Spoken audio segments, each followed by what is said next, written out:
Akala ko kapag malayo na ako ay matatahimik na rin ang mga boses sa isip ko. Ngunit mukhang nagkamali ako dahil mas naririnig ko sila kahit sa malayo. Hindi ko alam kung bakit ko nararanasan to. Samantalang pinilit ko na maging mabuting tao. Kahit gusto kong magpakalayo at maranasan ang mga bagay-bagay sa mundo, nanatili pa rin ako. Paaralan bahay? Ayan lang ang mundo ko. Pero bakit ganun?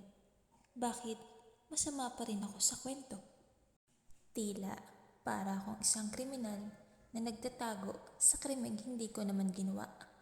At hanggang ngayon, hinahabol pa rin ako ng mga takot, pangamba, boses at sa mga salita na sinasambit nyo. Ganoon na ba ako kasama kung pinili ko ng maging malaya?